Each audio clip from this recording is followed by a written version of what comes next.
ऋषि मुनियों की पावन धरती, देश धर्म का नाता है। कहते सारे लोग यही हैं, गो हमारी माता है। जाग उठो ओ भारतवासी, जाग उठो ओ भारतवासी, गौ पर छुरियां चलती हैं। बंद करो गो माँ की हत्या, सारी जनता कहती है।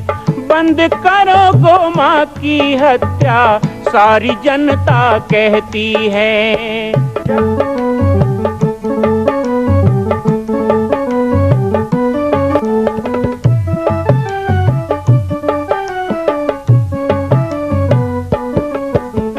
जगह जगह पर बूचड़ खाना, लाखों गौएं कटती हैं।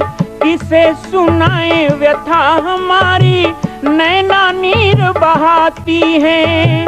रक्षा करना गौ माता की,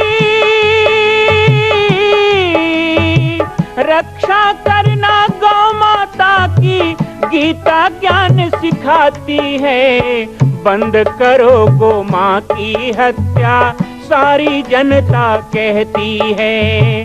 बंद करो गो माँ की हत्या, सारी जनता कहती है।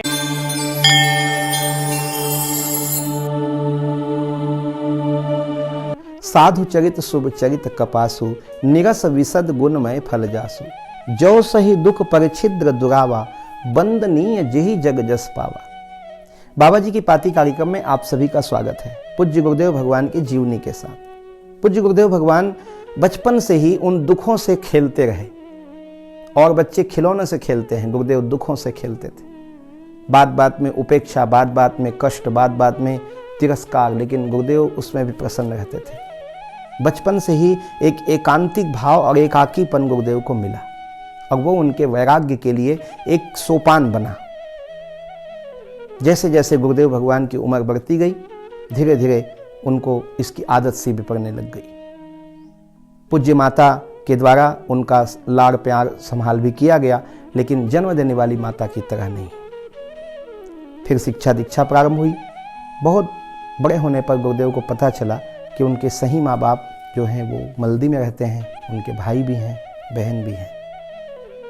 लेकिन उसके बाद भी उनकी नियति अब यही गांव हो गई थी, इसलिए इसी जगह पर उन्होंने अपने विद्या अध्ययन को जारी किया। बचपन से ही गुरुदेव की कुशाग्र बुद्धि को लोग मानते थे। जैसे होश संभाला तो गांव में होने वाली रामलीला में जानकी जी का अभिनय गुरुदेव ने प्रारंभ किया। सबसे पहले जीवन में जानकी का अभिनय। गुरुदेव के इस सरस बाल चरित्र पर थोड़ा और प्रकाश डालेंगे गौ कथा को श्रवण करने के बाद। की आज्ञा है।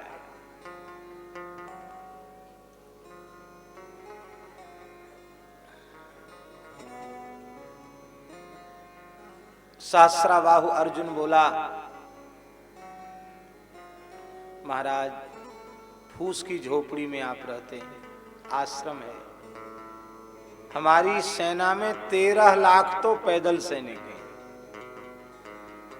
फिर अश्वारोही, गजारोही, रथारोही अनेक सैनिक हैं, लाखों की संख्या है। कहां सेना पड़ेगी, कहां भोजन करेगी, कौन भोजन बनाएगा इतने लोगों का। इसलिए सेना को तो मैं दूर छोड़कर आया हूं। आप ऐसे ही कुछ एक चुटकी भभूत दे दो, धूना की राख दे दो, उसी को प्रसाद मान लूंगा। आप क्यों व्यर्थ में कष्ट कर रहे हैं? ले तुम्हारे जैसा धर्मात्मा राजा आवे तो उसका सत्कार हमारे जैसे ऋषियों को भी करना चाहिए। संकोच त्याग दो, केवल अनुमति प्रदान करो। मैं संपूर्ण सेना के सहित तुम्हारा आतिथ्य करना चाहता हूं। अब महात्माओं से ज्यादा जबान लड़ानी नहीं चाहिए। सहस्राबाहु अर्जुन बोले, ठीक है महाराज, जैसी आपकी इच्छा। सोचे महात्मा हैं, जो कुछ चना चनौरी प्रसाद में देंगे ले लेंगे, कोई बात नहीं। पर जैसे ही नंदा को प्रणाम किया, महर्षि जमदग्नि ने कहा, महाराज हे जगन माता यज्ञेश्वरी गौ माता, जैसा अतिथि आया है उसके अनुरूप स्वागत की व्यवस्था करो। तो महाराज हजारों महल बन गए, रत्न से निर्मित मंडप बन गया, भक्ष्य भोज्य लेह्य चोष्य अनेक प्रकार के व्यंजन प्रकट हो गए। अर्जुन ने, सहस्त्रबाहु अर्जुन ने वैसे पदार्थ देखे नहीं थे जो उसे पाने के लिए मिले। नतमस्तक हो गया, मैं संपूर्ण धरती का चक्रवर्ती सम्राट अवश्य हूं, लेकिन मेरा वैभव इसके सामने कुछ भी नहीं। और तो और बड़ी विचित्र बात महाराज, जितने सैनिक थे लाखों, 13 लाख तो पैदल सैनिक थे, सबको सोने के थालों में भोजन कराया। सोने के कटोरा, सोने के गिलास, सोने के लोटा, सोने की थाली, और बढ़िया सब खीर मालपुआ चकाचक सबने खाया। इसके बाद बाबा जी बोले, भाई यहाँ बर्तन मांजने की सुविधा नहीं है, इसलिए जिसने जिस बर्तन में भोजन किया अपने अपने घर ले जाओ। ले साहब। राजा ने कहा, भाई राजा तो हम भी हैं, लेकिन हम ऐसी उदारता नौकरों पर तो नहीं दिखा सकते। राजा एक अकेला सोने के थाल में भोजन कर ले ये तो संभव है, लेकिन जन सामान्य स्वर्ण पात्र में भोजन करे ये तो बड़ा कठिन है। सैनिक लोग जय जयकार करने लगे, जमदग्नि महाराज की जय, जमदग्नि महाराज की। सहस्त्रबाहु अर्जुन ने कहा, महाराज आप फूस की झोपड़ी में बैठे हैं,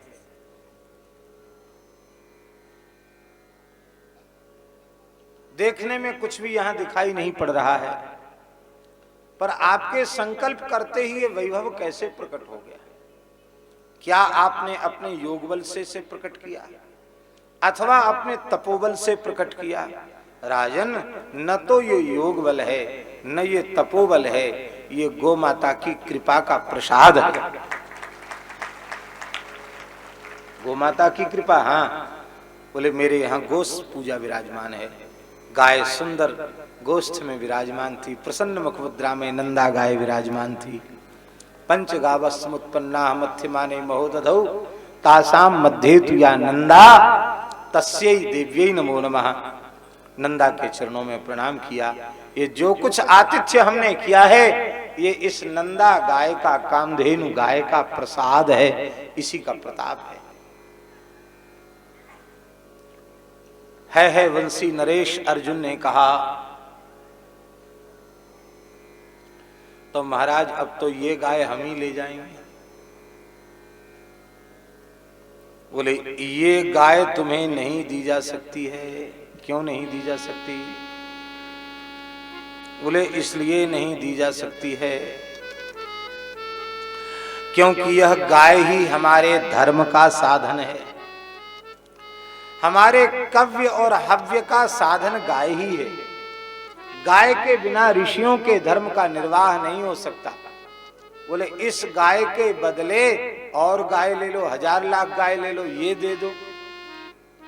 बोले ये गाय तुम्हें नहीं दी जा सकती क्योंकि समुद्र मंथन से प्रकट होने के बाद ये गाय मुझे दी गई ऋषियों के द्वारा, ब्रह्मा जी के द्वारा। किसी ऋषि की, ब्राह्मण की, संत की वस्तु को देख करके शासक को उसे छीनने की, लेने की इच्छा नहीं रखनी चाहिए। राजन, ये अधर्म है। ध्यान दें, प्रत्येक गाय कामधेनु है। जैसे जमदग्नि ने नंदा की सेवा की, ऐसे तुम सेवा करके तो देखो, प्रत्येक गाय कामधेनु है। पर गाय में आप गाय का दर्शन नहीं करते, भगवान का दर्शन नहीं करते, उसमें आप पशु का दर्शन करते हैं। आपको कैसे सिद्धि मिली? गोतंत्र में लिखा है, भगवान शंकर पार्वती जी से कह रहे हैं, पशु के आकार में दिखने पर भी गाय पशु नहीं है। तब पशु कौन है? भगवान शंकर का वचन है, गाय को पशु मानने वाला मनुष्य ही नर पशु है। गाय को जो पशु माने वही पशु है, गाय पशु नहीं।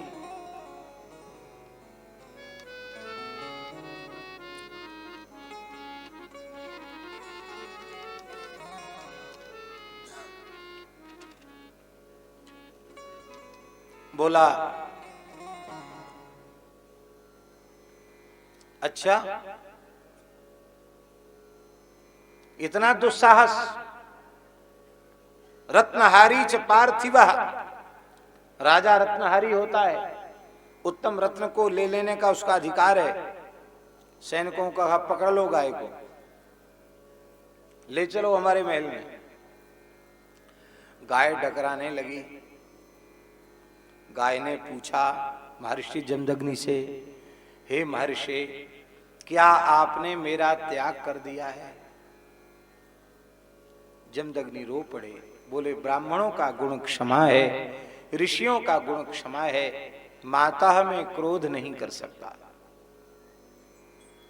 मैं कभी आपका त्याग नहीं कर सकता, पर क्या करूं, शासक ही दुष्ट हो गया। वही जब एक ऋषि की संपत्ति को छीनना चाहता है तो मैं क्या करूं?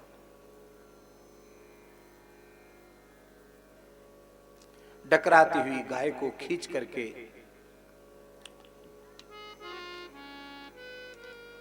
अर्जुन के सेवक ले गए।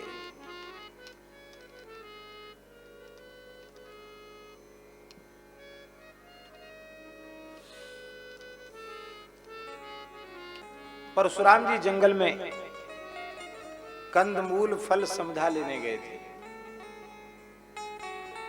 लौट के आए, देखा आश्रम में बहुत उदासी छाई हुई है।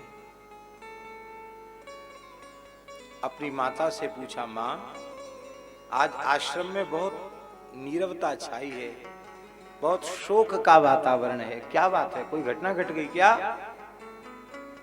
रोते हुए मां ने कहा, बेटा अपने हव्य कव्य का साधन जो नंदा गाय थी उसे सहस्राबाहु अर्जुन के सेवक घसीटते हुए अपने महल में ले गए। इतना सुनते ही परशुराम जी की भ्रकुटी चढ़ गई। धनुष की प्रत्यंचा चढ़ा करके टंकार किया, परशु की धार को सुधारा, वेदमय कवच को धारण किया,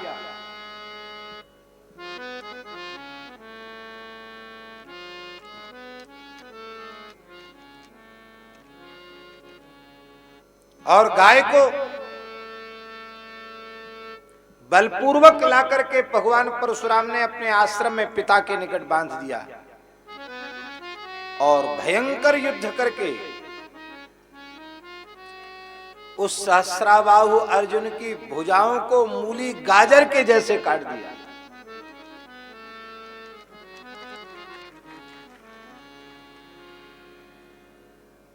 पंच महाभूतों पर उसका अधिकार था सहस्रबाहु अर्जुन का, इतना बड़ा योगी था।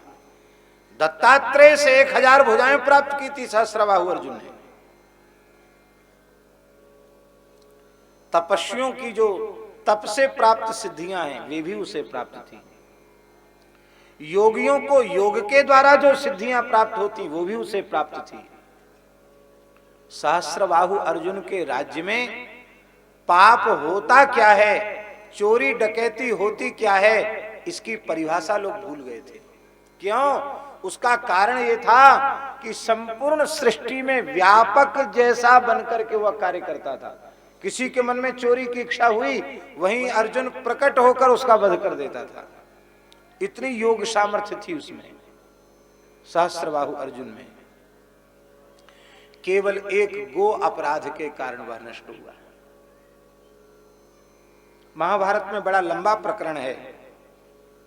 सहस्रबाहु अर्जुन इतना अभिमानी हो गया था, एक बार उसने अट्टहास करते हुए कहा, मैं इस धरती का एक छत्र सम्राट हूं, सप्तद्वीपवती पृथ्वी मेरे अधीन है। अब्रवीत वीर्य सम्मोहात् को वास्य सदृशो मम धैर्यम वीर्यम यशस्सौर्यम विक्रमेणोजसा पिबा। इस धरती पर मेरे समान और कौन होगा? धैर्य में, वीर्य में, यश में, शौर्य में, पराक्रम में, ओज में मेरे जैसा इस पृथ्वी पर दूसरा कोई नहीं है। यह सुनते ही वायु देवता आकाश में प्रकट हो गए। भगवान वायु ने कहा, अरे मूर्ख, तुम अपने को श्रेष्ठ बता रहे हो, तुम श्रेष्ठ नहीं हो। सबसे श्रेष्ठ तो ये ब्राह्मण देवता है, ब्राह्मण श्रेष्ठ है। त्वम न त्वम मूढ़ विजानीषे ब्राह्मणम क्षत्रियाद वरम सहितो ब्राह्मणे नेह क्षत्रिय शास्त्र वही प्रजा। अरे मूर्ख, तुम जानते नहीं हो, ब्राह्मण श्रेष्ठ होता है।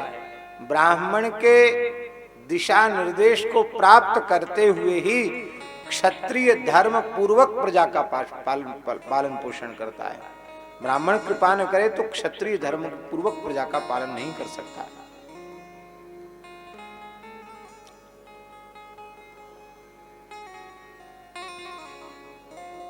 यह सुनकर के सहस्रबाहु अर्जुन ठहाका लगा करके हंसा और बोला, ब्राह्मणों की बड़ाई मत करो। ब्राह्मणों की रोजी रोटी क्षत्रियों से चल रही है। ब्राह्मणा संसृता क्षत्रम नक्षत्रम ब्राह्मणाश्रितम। ब्राह्मण क्षत्रियों के अधीन हैं, आश्रित हैं। क्षत्रिय ब्राह्मणों के आश्रित नहीं है। क्षत्रियों से ब्राह्मणों की वृत्ति चलती है। फिर ब्राह्मण बड़ा कैसे? क्षत्राद वृत्तिर ब्राह्मणा नाम तई कथम ब्राह्मणो वरम। ब्राह्मण श्रेष्ठ कैसे हो सकता है? भिक्षुकों की बड़ाई कर रहे हो, मुझसे बड़ा बता रहे हो, मैं नहीं समझ सकता। वायु देवता ने अनेक उदाहरण दिए, वो पूरा प्रकरण महाभारत में सुनने योग्य है, जहां ब्राह्मणों के इतने गुण गाए गए हैं, ऋषियों के गुण गाए गए हैं। एक बार की बात है, सूर्य प्रभाहीन हो गए थे, तीनों लोग अंधकार में डूबने लगे।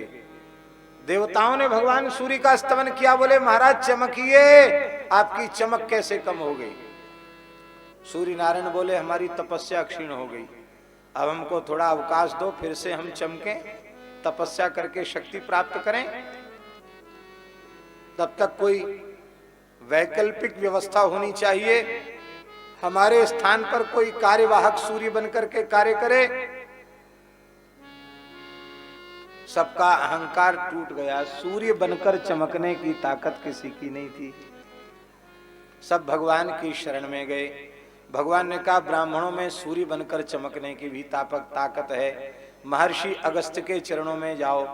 उस समय देवताओं के वर्षों से दिव्य 1000 वर्ष तक श्री महर्षि अगस्त्य ने सूर्य के रथ पर विराजमान होकर के सारे ब्रह्मांड को प्रकाशित किया। एक बार पृथ्वी रसातल को जाने लगी। शेष जी ने कहा हम भी तपस्या करने के लिए छुट्टी मांगना चाहते हैं। धरती रसातल को जा रही है, कोई रोकने वाला नहीं था। सबने अपनी अपनी शक्ति लगाई, लेकिन धरती को नहीं रोक सके। तब महर्षि कश्यप ने अपनी जंघाओं पर पृथ्वी को रोका था 1000 वर्ष तक, इसलिए इस पृथ्वी का नाम हुआ उर्वी। एक बार असुर, उन्होंने समुद्र में अपना निवास स्थान बना लिया और रात्रि को निकल करके ऋषियों को वो नष्ट कर देते, गांव के गांव, शहर के शहर उजाड़ देते। देवता भी उनका कुछ निग्रह नहीं कर पा रहे थे। देवता महर्षि अगस्त्य की शरण में गए और अगस्त्य जी ने 3 चुल्लू में समुद्र पी लिया। 20 कथाएं हैं महाभारत में ऐसी। और फिर पूछते हैं वायु, बोलो ऐसा कोई क्षत्रिय है? चुप हो जाता है। अंत में वायु ने कहा, जिन दत्तात्रेय भगवान से तुमको इतनी शक्ति मिली है, वे भी ब्रह्मर्षि अत्रि के पुत्र हैं, महासती अनुसुईया के पुत्र हैं, वे भी एक ब्रह्मर्षि हैं। ब्राह्मण की कृपा से शक्ति मिली और ब्राह्मणों की निंदा कर रहे हो? तो ये 1000 भुजाएं ब्राह्मण कुल में भगवान प्रकट होकर मूली गाजर के समान काट।